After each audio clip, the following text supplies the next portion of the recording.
말씀드릴 건 저희가 보도하는 이 내용은 박근혜 전 대통령의 피의자 신문조서 내용입니다. 박근혜 전 대통령의 주장입니다. 이것이 진실인지 아니면 거짓인지는 아직은 밝혀진 게 없습니다. 재판에서 밝혀질 것이라는 점을 말씀을 드리고 네. 저희가 세월호 참사 관련 얘기를 한번 넘어가 보겠습니다. 네. 세월호 참사에 대해서 이렇게 얘기합니다. 당일에 왜 관저에 있었습니까? 왜 본관 집무실로 오지 않았나요? 라는 데에서 피곤이 쌓여서 몸이 좋지 않았다. 그래서 업무 장소를 바꾼 것이다. 관저에서 업무를 봤다라는 얘기고요. 가장 이제 중요한 부분, 세월호 참사 언제 알았습니까? 라고 물었더니 이렇게 대답합니다. 오후 2시 11분경, 시간을 좀 주목해 주세요. 오후 2시 11분경 보도를 통해서 오보가 있었다. 전원 구조라는 것이 오보라는 가능성을 확인을 하고, 그리고 2시 50분, 거의 3시 다 돼서입니다. 김장수 안보실장으로부터 정정 보고를 받고서 사태의 심각성을 2시 50분에 오후에 확인했다. 그리고 필요한 조치를 했다는 겁니다. 하나 더 묻습니다. 세월호 참사 당시 관저에 누가 들어왔습니까? 라고 얘기했더니 관저에 상근하는 경호관, 행정관, 뭐 한 명은 윤정추 행정관 얘기하는 것 같아요.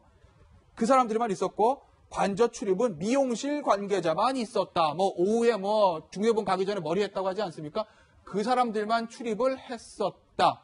그러면 저 안보실장은 안 왔다는 거네요. 뭐 이런 얘기를 했는데 서양호 소장 이 박근혜 전 대통령의 세월호 참사 전 대통령의 세월호 참사 관련에 대한 대답 일단 김희수 신임 헌법재판소장이 소수 의견으로 세월호에 대한 대통령의 직무 혜택에 대한 부분들은 탄핵 사유에서는 소수 의견으로 해서 포함되지 않았습니다. 네. 그럼에도 불구하고 탄핵에는 이르지 않았지만 국민의 생명과 재산을 지켜야 될 대통령으로서 엄청난 인명이 희생당한 그 참사 앞에서 저렇게 관저에서 몸이 좋지 않았다는 이유만 머물렀다는 자체를 시인한 것만 해도 제가 볼 때는 그 탄핵의 사유인지 몰라도 도덕적이고 대통령으로서의 자신의 역할과 본분을 제대로 수행한 것인가에 대한 직무에 대한 문제에 대해서는 여전히 논란이 남다는 생각이 들고요. 특히 오후 2시 21분경에 보도를 통해 오보하는 상황이었다는데 오보는 이미 오전에 12시 전에. 예, 12시 전으로 해서 언론들이 이미 오보라고 정정 보도해 나갔기 때문에 그 김장수 실장이 2시 50분경에 오보라고 대통령에게 2시간이나 지난 다음에 보고했는 것 자체도 설득력이 없고요. 다 떠나서 3시부터 중대본 방문하기 5시까지 2시간 동안 알고 나서도 머리하는 것 이외에 대통령이 무엇을 했는지에 대해서 정확하게 국민들에게 알려지지 않고 있습니다. 따라서 그 2시간만큼 최소한 본인이 인정하고 있는 3시부터 5시까지 2시간 동안은 무엇을 했는지 어떤 지시를 했는지에 대해서 구체적으로 대통령은 재판 과정에 밝히지 않는다라면 이 문제에 대해서는 법률적인 책임은 모르겠지만 국민들로부터 도덕적 비난의 대상이 될 가장 큰 핵심적인 문제임은 틀림없는 것 같습니다. 좀 더 팩트를 이야기를 하자면요. 이 사건가 처음에 이제 보도된 게 이제 9시 19분입니다. 처음으로 이제 YTN을 통해서 보도가 됐고, 그 다음에 이제 11시 3분에 전원 구조됐다는 이제 보도가 또 됐죠. 근데 이어서 한 11시 23분쯤에 전원 구조가 아니다라는 보도가 이제 됐습니다. 그 다음부터는 뭐냐면 계속 상황별로 몇 명이 죽었다라는 보고 자체가 계속 청와대 2보, 3보, 4보, 5보 해서 이제 청와대에 보고가 되는데 문제는 대통령이 이제 어떤 이게 상황 자체가 이게 좀 상황이 많이 죽었다 인지된 상황 자체가 2시 11분입니다. 그러니까 이미 이 상황 자체가 이 상황이 사람이 많이 죽었다. 이 상황은 이미 11시 좀 반부터 이 시시각각으로 보도가 됐던 것이에요. 근데 대통령은 2시 11분 돼서야 이게 오보라는 사실을 이제 확인했다는 것이고요. 또 나중에 이제 이걸 확인하고 난 다음에 중대본 반문에 시간이 굉장히 많이 걸리지 않습니까? 그래서 지난번 그 헌법재판소 재판할 때 그때 변호인 측이 증거로 제시한 게 무슨 차 하나가 이제 주차가 뭐 했다는 게 나중에 이거 보니까 이게 불법 주차된 걸 그냥 견인했다는 거예요. 무슨 차가 돌진해서 간 게 아니고. 자, 그렇다면 이제 그 사이에 그럼 대통령은 왜 그렇게 중대본에 늦게 갔는지. 그러니까 그 이유를 갖다가 예를 들어서 그 현장에서 뭐가 문제가 있었다는 걸 제시를 했는데 현장에서 그냥 불법 주차한 차량밖에 없었어요. 자, 그것도 이제 기자차입니다, 당시에. 자, 그렇다면 실제로 그때 상황은 아무런 상황이 벌어지지 않았다는 게 그동안의 객관적인 상황이 조사가 됐단 말이에요. 그러면 대통령은 그 시간 동안 왜 그렇게 늦게 갔는지 그것에 대해서는 여전히 아직까지 대통령도 이야기하고 있지 않는 부분입니다. 저도 궁금합니다. 이현정 위원께서 이현정 검사가 되셔서 법정에 그날 서신다면 분명히 이제 오후 2시 11분경에 보도를 통해서 오보 접했다고 이야기하시지만 피고인 박근혜에게 묻습니다.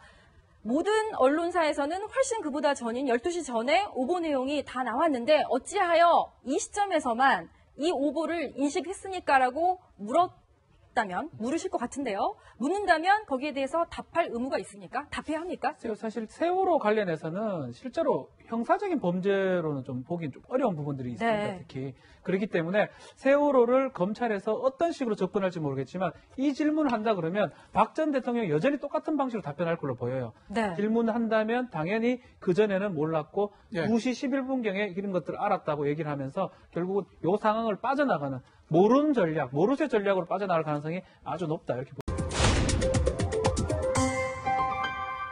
D-2 미리 보는 박 재판. 헌정사상 세 번째로 열리는 전직 대통령의 형사재판이 이틀 앞으로 다가오면서 세간의 이목이 쏠리고 있습니다. 박 전 대통령이 어떤 모습으로 등장할지 또 무슨 말을 할지 박 전 대통령의 일거수일투족의 관심 대상입니다. 박 전 대통령의 첫 번째 공판기의 모습을 한번 예상해 보도록 하겠습니다. 네. 함께 보시죠. 미리 보는 재판입니다. 피고인 박근혜 9시에 서울구치소에서 호송차를 타고 이동할 예정으로 전해졌는데요. 10시에 서울중앙지법 417호 대법정에 출석합니다. 앞서 말씀드렸듯이 전직 대통령이 법정에 서는 것, 피고인 신분으로 법정에 서는 것은 21년 만인데요. 이날 이제 박 전 대통령이 어떤 모습으로 나타날지도 큰 관심사죠. 아마 그쯤에서 할 가능성도 있고 글쎄요, 뭐 문제는 이제 아직 법원에서 공개할지 이 부분이 좀 명확하지가 않거든요. 예. 공개를 한다 하더라도 앞부분 1분 정도 공개를 하지 계속적으로 공개를 촬영은 하긴 좀 어려울 걸 보이고 네. 다만 10시 대법정에 이제 서게 되면 네. 최순실하고도 만나는 모습, 특히 이제 그렇죠. 우리가 가장 궁금한 부분은 올림머리가 이제 그렇죠. 한 2시간 걸립니다. 하려면. 그리고 안에서 해줄 사람이 없기 때문에 올림머리 한 모습은 보기 어렵다 이렇게 보입니다. 네. 최순실과 마주칠 거냐는 부분. 이게 이런 순서로 앉을 겁니다. 맨 오른쪽에 피고인 1, 박근혜, 그렇죠. 피고인 2, 최성원으로 돼 있습니다. 현재. 피고인 3, 신동빈 이렇게 쭈루루 앉을 텐데 뭐 신동빈 회장이 뭐 불구속 기소된 사람이니까 뭐 그냥 집에서 온다 하더라도 박근혜 전 대통령과 최순실 씨 따로따로 법원에 도착하다 하더라도 법정 옆에 이 대기실에 아마 같이 잠실에 있을 같이 텐데 있어야 됩니다. 예. 그렇잖아요. 네. 그러면 최순실 씨하고 박근혜 전 대통령이 정말 오랜만에 두 사람이 대면하겠어요. 뭔가 얘기가 오갈 수도 있지 않을까요? 글쎄요, 대기실을 또 어떻게 네. 할지 모르겠는데 그것도 불리한다. 분리할 가능성도 있고 같이 있다면 아. 눈을 마주치고요. 예. 같이 분리해놨다 하더라도 법정에 들어가면 예. 박근혜 대통령 변호인, 그렇죠. 최순실 변호인 이래 앉거든요. 예. 한 다리 건너서 앉아있는 모습입니다. 검찰 측을 마주쳐가지고. 예. 그러기 때문에 네. 두 사람 서로 눈을 마주칠 가능성은 충분히 있다. 예. 네. 그래서 아주 좀 그 부분이 지금 억셉하겠군요. 뭐 귀추가 주목됩니다. 네.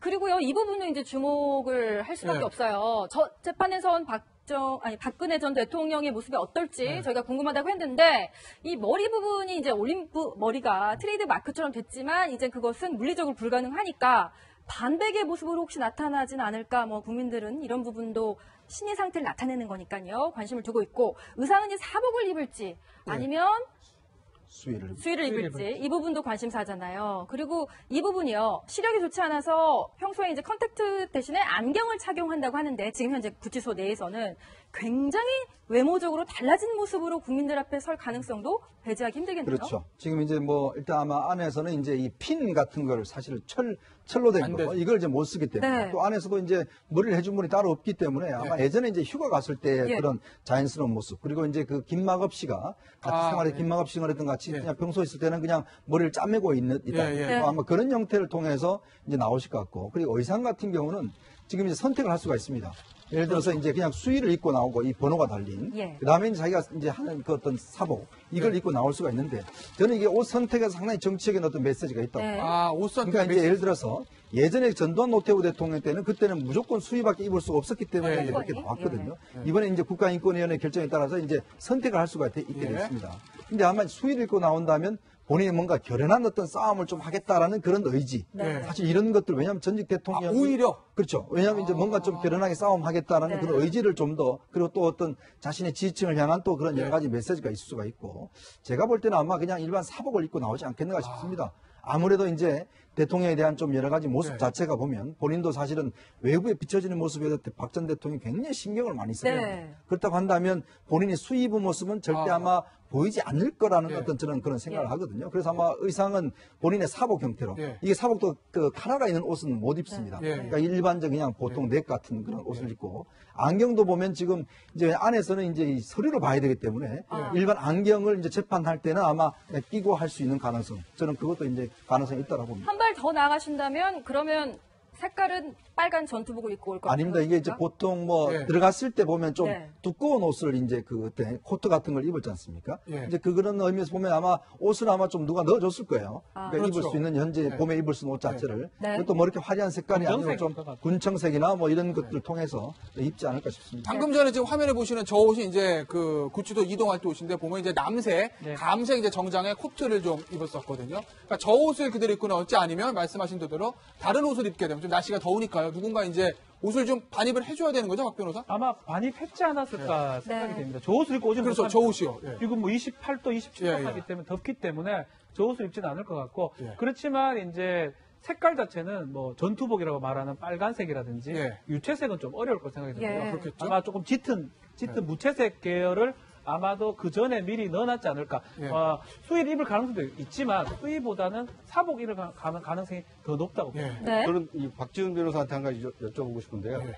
그러니까 일반적으로 이제 구속된 피의자는 재판을 받으러 나올 때 이게 포승줄에 묶여 있거나 이렇게 수갑을 차고 나오지 않습니까?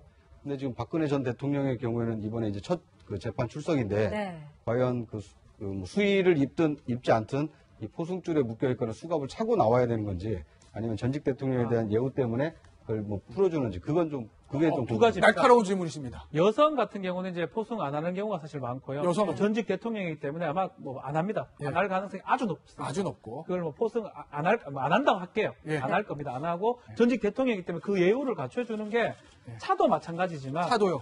그러니까 본인이 원한다면 글쎄요 뭐 약간의 어떤 미용도 해줄 가능성도 있어요. 아, 그게 가능성은? 올림머리까지는 아니더라도 아, 예. 그거 깔끔한 모습을 할 수 있는 화장을 할 수 있죠. 안에. 그걸 아마 해줄 가능성이 좀 있지 않을까 예. 생각이 들고 이 포승이나 수갑 같은 건 안 할 걸로 보입니다. 자, 다음 이제 박근혜 전 대통령이 무슨 얘기를 할까 그건데 첫 재판 인정신문 어떻게? 인정신문이라는 건요.